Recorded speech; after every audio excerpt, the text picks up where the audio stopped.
2월 2일 수요일 은혜와 회복을 위한 가정 예배를 시작합니다. 다 같이 주님 가르치신 기도합니다. 하늘에 계신 우리 아버지, 아버지의 이름을 거룩하게 하시며 아버지의 나라가 오게 하시며 아버지의 뜻이 하늘에서와 같이 땅에서도 이루어지게 하소서. 오늘 우리에게 일용할 양식을 주시고 우리가 우리에게 잘못한 사람을 용서하여 준 것 같이 우리 죄를 용서하여 주시고 우리를 시험에 빠지지 않게 하시고 악에서 구하소서. 나라와 권능과 영광이 영원히 아버지의 것입니다. 아멘. 찬송가 389장, 내게로 오라 하신 주님의 찬송가 389장을 부릅니다.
이 시간 우리에게 주시는 하나님 말씀은 구약성경 예레미야서 33장 1절로 3절 말씀입니다.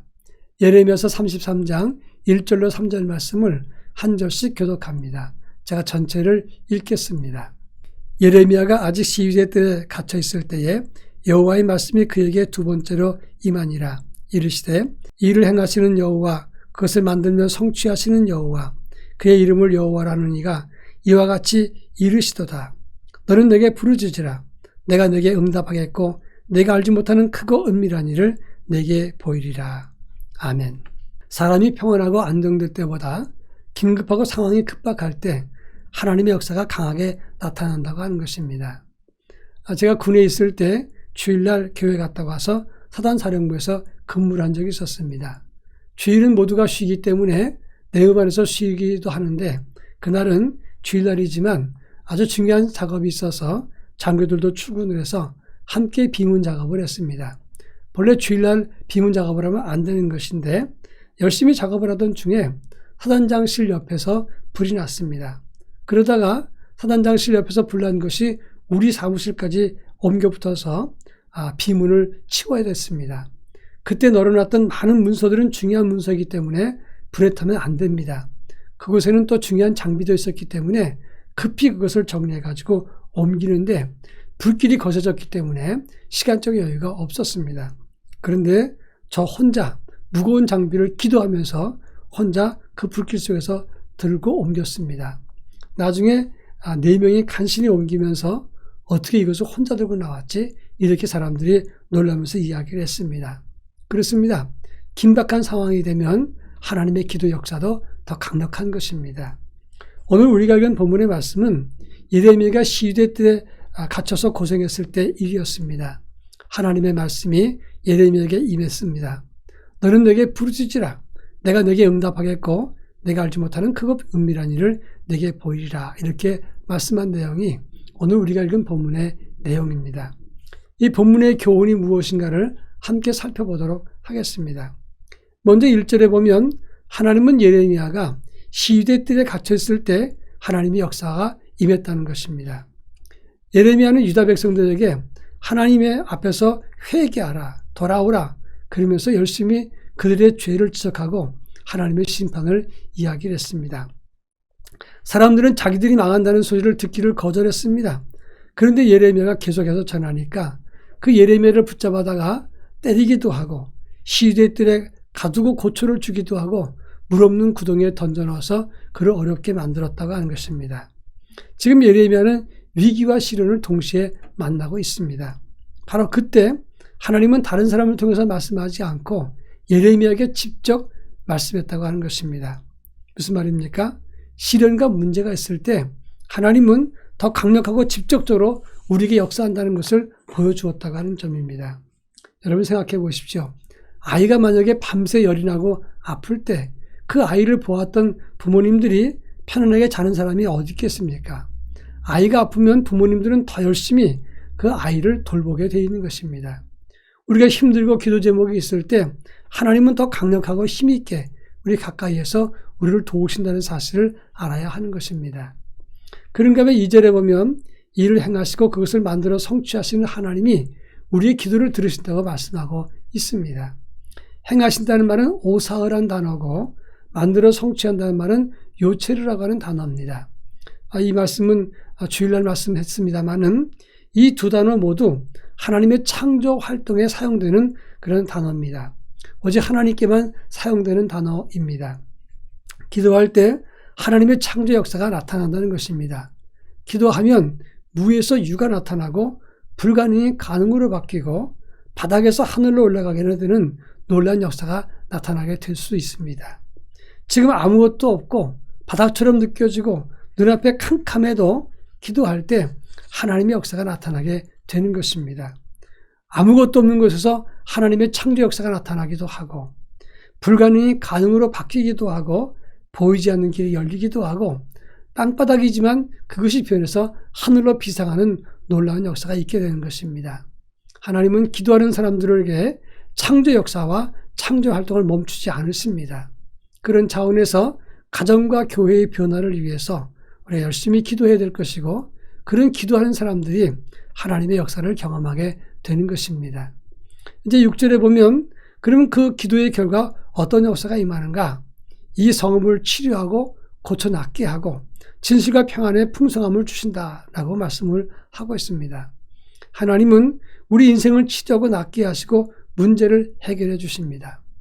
모든 갈등과 미숙함과 해결하지 못하는 어려운 문제들을 다 순식간에 해결해 주신다고 말씀하고 있는 것입니다.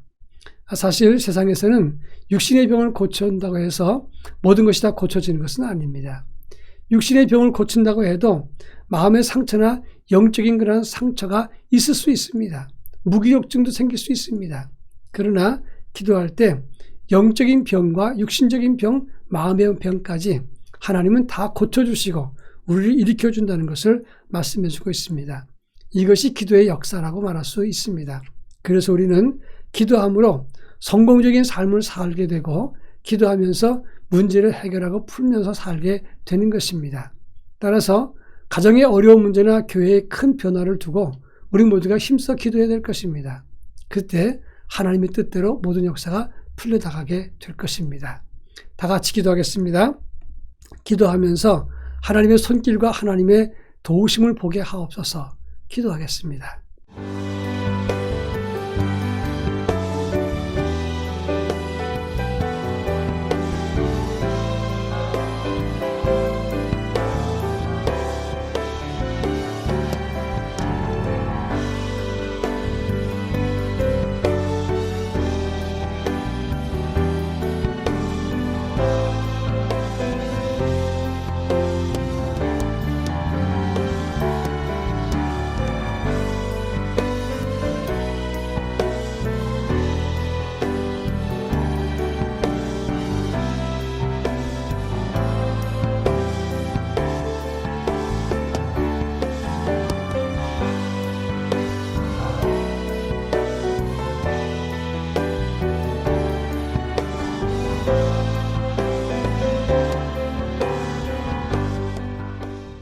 사랑 많으신 하나님 아버지, 저희로 하여금 기도에 동참하게 하시고 기도하면서 하나님의 문제 해결과 하나님의 손길과 하나님 주시는 평안을 맛볼 수 있게 하옵소서. 예수님의 이름으로 기도합니다. 아멘.